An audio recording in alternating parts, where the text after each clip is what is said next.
എനിക്ക് ഈ യൂട്യൂബ് കണ്ടു തുടങ്ങിയപ്പോൾ തൊട്ട് നന്നായിട്ട് സംസാരിക്കുന്ന ആൾക്കാരില്ല. അതായത് നമ്മുടെ കല്യാണി ചേച്ചി, രവീണ ചേച്ചി, അസ്വി മലയാളത്തിലെ ചേച്ചി, പിന്നെ നമ്മുടെ ഗംഗ ചേച്ചി, അതേപോലെ തന്നെ നെറിൻ ചേച്ചി, അവരൊക്കെ സംസാരിക്കാൻ എനിക്ക് ഭയങ്കര ഇഷ്ടമാണ്. അപ്പോൾ ഞാൻ വിചാരിക്കുന്നുണ്ട് ഇതേപോലെ സംസാരിക്കാൻ എനിക്കും പറ്റിയിരുന്നെങ്കിലോ ഒന്ന്. അവരൊക്കെ ഇങ്ങനെ പെട്ടെന്ന് ചടുപുടാന്ന് പറഞ്ഞുകൊണ്ട് ഇപ്പം ഞാൻ റീസെൻ്റ്ലി കണ്ടു തുടങ്ങിയതാണ് വിനി.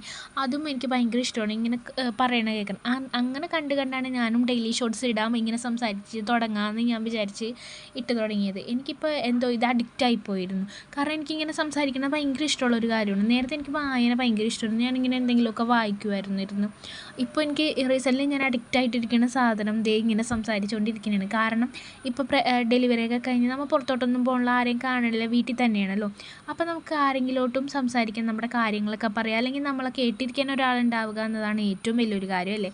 അപ്പോൾ ഞാനിങ്ങനെ ഓർക്കുന്നുണ്ട് ഡെയിലി ഷോർട്സ് ഇങ്ങനെ ഇതുപോലെ കണ്ടിന്യൂ ചെയ്ത് പോവാം. ഓരോ വീഡിയോസ് എടുക്കുമ്പോൾ നമുക്ക് ഓരോ കഥകൾ പറയാം. അങ്ങനെയൊക്കെ എനിക്കിപ്പോൾ ഭയങ്കരമായിട്ട് ഇഷ്ടപ്പെട്ട് തുടങ്ങിയിരിക്കുന്നു. ഞാനെന്ന് വെച്ചിട്ടുണ്ടെങ്കിൽ പെട്ടെന്ന് ആരോടും കമ്പനി ആവുന്ന ഒരു ടൈപ്പല്ല. അതായത് നമ്മൾ അങ്ങോട്ട് ചെന്ന് ഇടിച്ചേറി സംസാരിക്കില്ല, അങ്ങനത്തെ ഒരു ടൈപ്പല്ല. ഇങ്ങോട്ട് വന്ന് വേണ്ടിയിട്ടുണ്ടെങ്കിൽ ഞാൻ നമുക്ക് പറ്റിയത് നമ്മൾ സെയിം വൈബാണെങ്കിൽ ഞാനങ്ങനെ സംസാരിച്ച് തുടങ്ങും.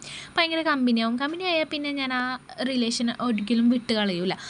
കമ്പനി ആയിക്കഴിഞ്ഞാൽ നമുക്ക് നോൺ സ്റ്റോപ്പായിട്ട് ഈ ഭൂമിക്ക് ചുറ്റും എന്തൊക്കെയുണ്ട്, ഈ ഭൂമിക്ക് താഴെ എന്തൊക്കെയുണ്ട്, അതിനെക്കുറിച്ചും എല്ലാം സംസാരിച്ചുകൊണ്ടിരിക്കും. അങ്ങനെ ഒരു നോൺ സ്റ്റോപ്പായിട്ട് സംസാരിക്കും.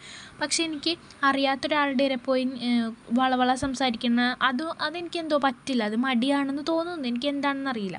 ഇപ്പം തന്നെ എൻ്റെ ഫ്രണ്ട്സ് ഗ്യാങ്ങിൽ ഞാൻ നന്നായിട്ട് സംസാരിക്കും. നല്ലോണം അവരെക്കാളൊക്കെ കൂടുതൽ അവർ ലാസ്റ്റ് പറയും ഒന്നും മിണ്ടാതിരിക്കുമോ എന്ന് പറയണ അവസരം വരെ ഉണ്ടാവും. പക്ഷേ വേറെ ഗ്യാങ്ങിൽ പോയി സംസാരിക്കാൻ എനിക്ക് പറ്റില്ല. ഞാൻ അവിടെ ഭയങ്കര സൈലൻ്റ് ആവും.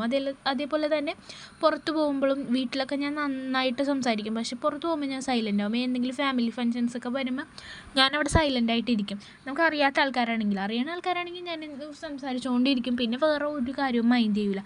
പക്ഷേ നേരെ തിരിച്ചാണ് എൻ്റെ നിയത്തി.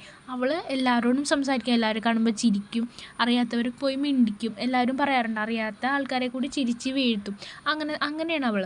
അപ്പോൾ എല്ലാവരും പല ടൈപ്പായിരിക്കുമല്ലോ. ഞാൻ ഇങ്ങനത്തെ ഒരാളാണ്. ഇങ്ങോട്ട് വന്ന് കമ്പനിയായി ഞാൻ നന്നായിട്ട് സംസാരിക്കും. അതേപോലെ തന്നെ എന്നോട് ചേട്ടൻ പറയാറുണ്ട് ഒന്ന് കുറച്ച് നേരം വായ അടക്കടി, ചെവിക്ക് സ്വൈര്യം എന്താ, അങ്ങനെയൊക്കെ പറയാറുണ്ട്. അപ്പം ഞാൻ ഇങ്ങനെ വളവളാ സംസാരിച്ചുകൊണ്ടിരിക്കും.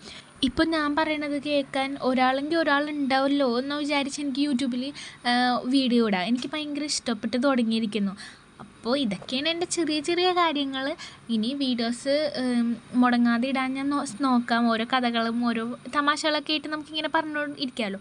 എനിക്ക് എന്തെങ്കിലും ഇതിനെക്കുറിച്ചൊക്കെ പറയാനുണ്ടെങ്കിൽ താഴെ കമൻറ്റ് ചെയ്യണം കേട്ടോ. അപ്പോൾ ഇന്നത്തെ വീഡിയോ ഇത്രേ ഉള്ളൂ. ഇഷ്ടപ്പെട്ടാൽ സബ്സ്ക്രൈബ് ചെയ്യാൻ മറക്കല്ലേ. അപ്പോൾ നാളത്തെ വീഡിയോയിൽ കാണാം.